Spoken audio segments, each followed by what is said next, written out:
That Nigel Farage is now more popular than him. Sir Keir Starmer, leader of the Labour Party, appeared visibly stunned, frozen in an awkward silence that underscored the growing gap between his cautious, uninspiring leadership and Farage's ability to dominate public attention through controversy. While Starmer adheres to a calculated focus on traditional issues like healthcare and education, Farage thrives on confrontation and populist rhetoric, highlighting Starmer's failure to emotionally connect with voters or generate enthusiasm.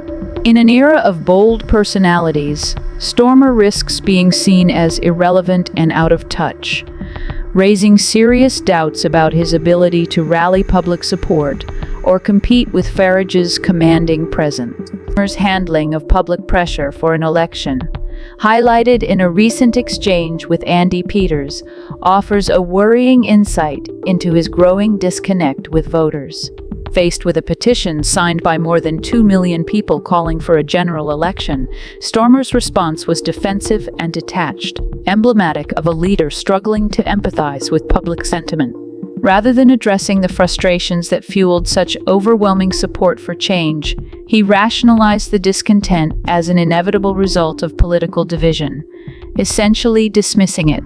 This response starkly highlighted Starmer's inability to inspire or connect emotionally with voters, a failure that increasingly undermines his credibility as a leader and his ability to unite a disillusioned electorate. Starmer's attempts to frame his unpopularity as the price of making tough decisions have done little to address growing dissatisfaction with his leadership. Rather than demonstrating accountability or empathy, his emphasis on pragmatic, procedural governance seems out of touch with public demand for bold leadership and clear direction. At a time when voters are looking for decisive action and a vision for change, Starmer's overly cautious and calculated approach risks alienating even those who might otherwise support him. This disconnect from voter sentiment becomes even more apparent when compared to figures like Nigel Farage, who, despite his divisiveness, have succeeded in capturing public attention by tapping into emotion and frustration. Farage's ability to energize his supporters with controversial rhetoric stands in stark contrast to Starmer's uninspiring demeanor, further highlighting the Labour leader's failure to connect with ordinary voters. The general election petition is more than a procedural demand. It represents a deep dissatisfaction with the current political climate. Starmer's failure to recognize and respond to the urgency and emotion behind the movement represents a serious weakness in his leadership. While his commitment to tough decisions may resonate with party insiders and policy analysts, it does little to inspire public confidence or rally the broad support Labour needs to hold on to power. At a time when the Conservative Party is plagued by scandal and incompetence, Labour should seize every opportunity to present itself as an alternative. Instead, Starmer's detached approach risks squandering this historic moment, leaving voters with little confidence that he or his party can deliver the change they desire. Ultimately, this exchange serves as a microcosm of the challenges Starmer faces as a leader. His defensive and uninspiring response to public pressure highlights his inability to connect with voters on an emotional level, a shortcoming that is magnified when compared to bolder and more dynamic figures like Farage. If Starmer fails to bridge this divide and present a compelling vision that resonates with voters, he risks being remembered not as the leader who returned Labour to power, but as the man who let a historic opportunity slip through his fingers.